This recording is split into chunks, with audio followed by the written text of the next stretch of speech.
Hello, everybody on YouTube. How are you all doing? I hope you are well. I hope you are feeling this beautiful shift in energy and nature and all around you as things here in the mountains are winding down, cooling off. I actually saw the aspens changing colors almost 4 weeks ago. So it's just such a special time of letting go, okay, of just releasing the summer and um, yeah, just centering and grounding in a new way of being, a new perception. I wanted to film a video today about a topic that is very, very dear to me, very, very difficult to film and talk about, and something that I've studied on and off for about 5 years. And that topic is embodiment. And in the title of this video, I'm actually going to type out embodiment with the word body in caps, because that's what I want to talk about.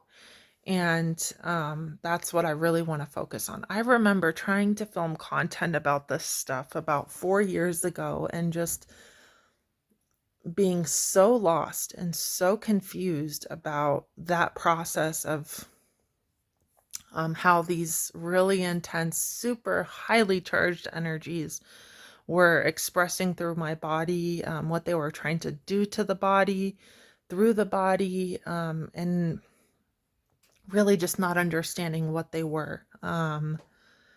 Now, through 10 years, guys, of consciously waking up, I have found a way to live with this. A way that is very liberating, extremely gratifying and joyful, very, very powerful, and also very, very empowering as well. So I did make a list of the things I want to talk about. I may veer off of some of these points that I've made and just go on a tangent. So we'll just take it from the beginning here. Ultimately, all these bodies are going to die. What does that mean? Well, the form that your energy is taking as this structure, physical appearance, this image, this hologram, that's at some point going to collapse. Okay, we see it in nature all the time. We're seeing it now, depending on which parts of the world you're in, especially when winter comes and these mountains are going to be drenched in 10 feet of beautiful white snow. Everything's going to become very quiet.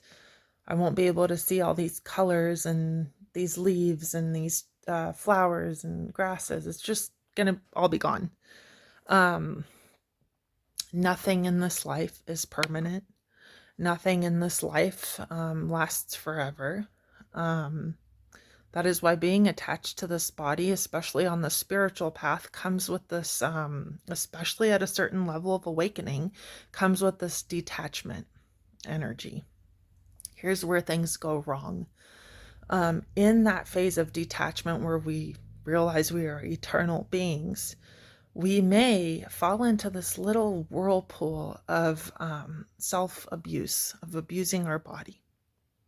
Because you have been around for an infinite period of time, your body has been an infinite amount of things.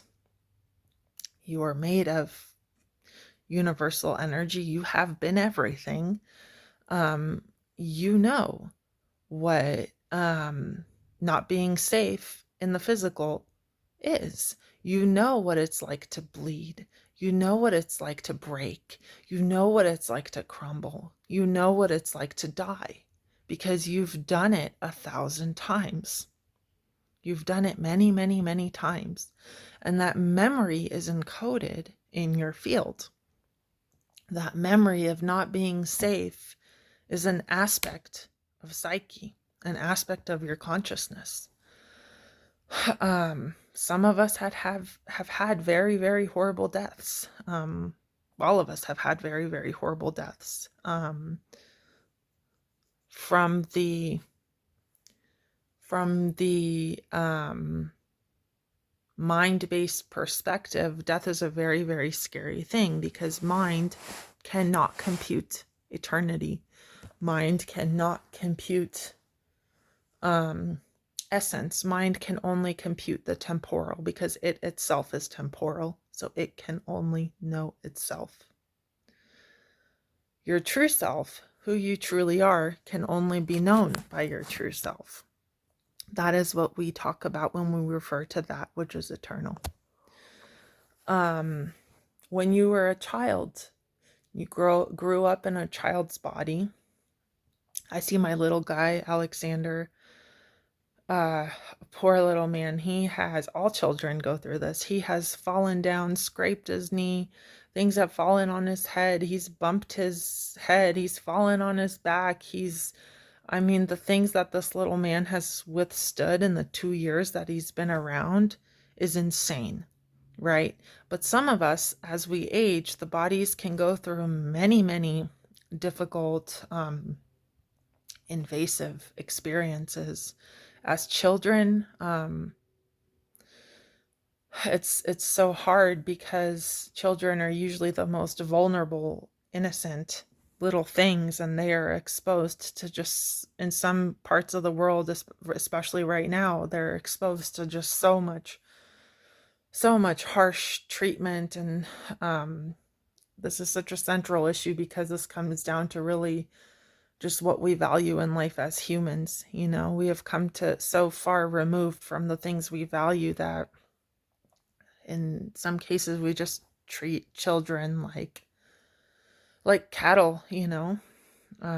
Just was thinking about the war zones around the world and what is going on in the United States, with the Epstein files, and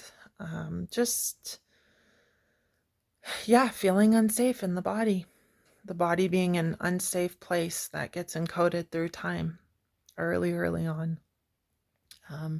Family members, we watch them die. Grandparents end up with dementia, Alzheimer's. Parents end up with bad cancers. Brothers and sisters, or even ourselves, go through maybe car accidents or some sort of awful falls, ski accidents, who knows what. Body's unsafe. Self-inflicted violence towards the body. This is so subtle. So subtle.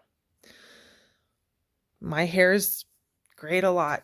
My skin's changed a lot.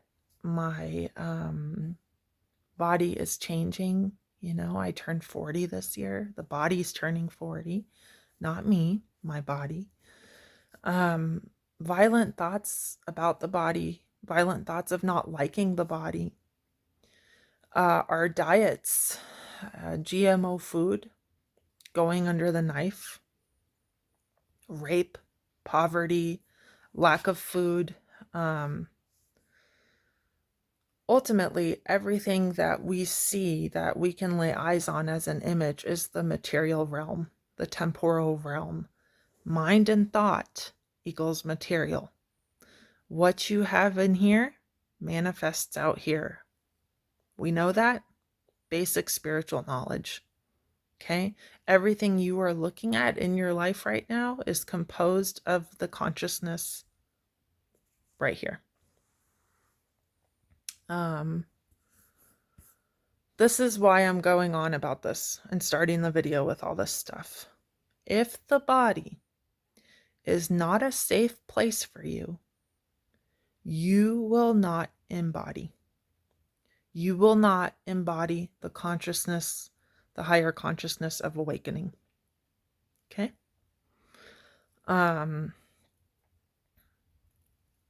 Embodiment is transpersonal. Embodiment is transpersonal. What does that mean? Everything you are experiencing in your life is you.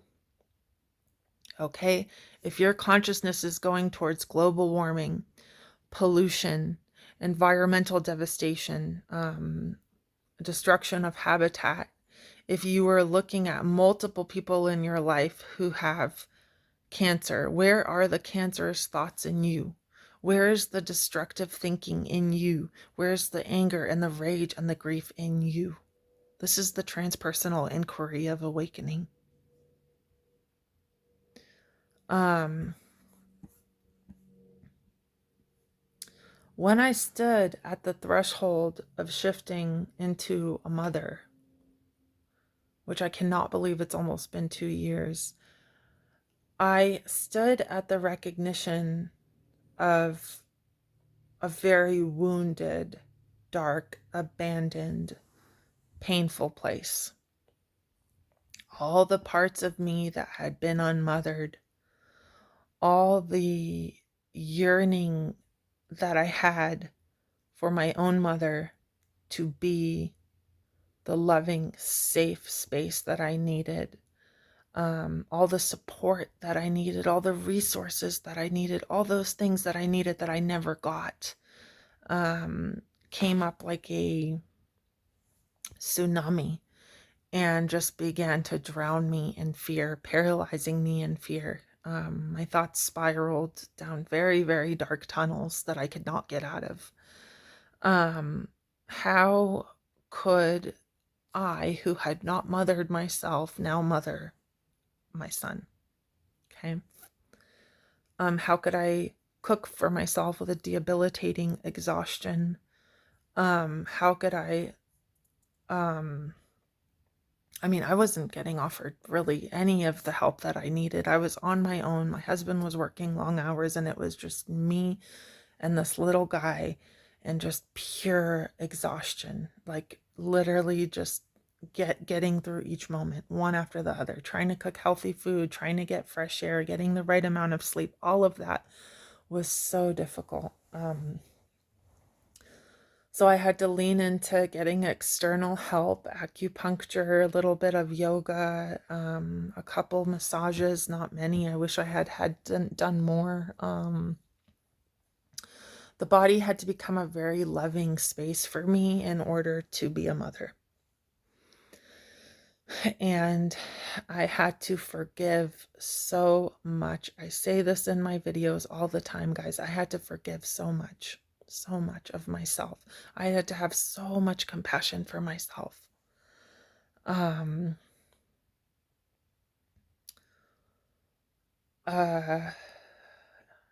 had to have compassion for myself also before I could do it for others. And there were a lot of people in my life that I was still blaming for not being there for me in the way that I needed them to be there, including my husband. Nobody was giving me the love that I needed because it was only my love that I needed.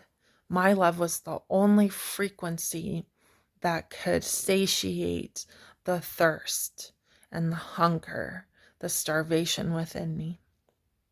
Nobody had the answers. Nobody had the resources, and nobody could give me what I wanted, what I needed.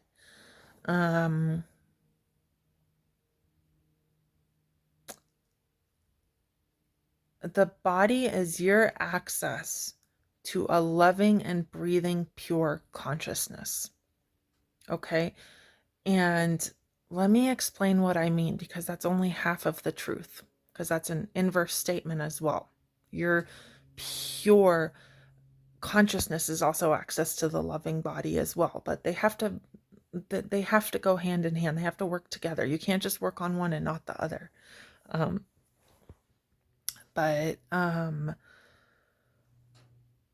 your body knows if it is unloved and unsafe by you. If you are making your body an unsafe space because the thoughts you are thinking are violent, your body knows that.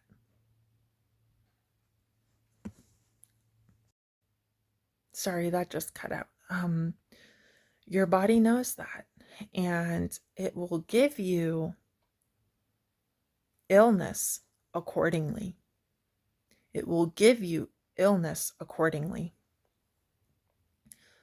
The amount of love that you give your body, that you give yourself, okay? Because the amount of love that you give yourself is also the amount of love you're going to give your body, will reflect in your expression, in your voice, in your eyes, in your being, in the way you relate to the world, in who you are becoming as a person. Everything you are looking for is coming through this body. It's going to come from this body, which means it has to first come from your love.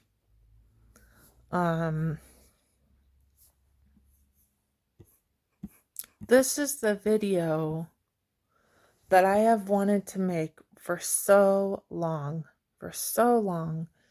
And I think it has only really scratched the surface of the things that I want to say about it. But I hope it has given you some sense of understanding of embodiment that is a little bit more tangible, a little bit more cohesive, and a little bit easier to integrate in day-to-day life.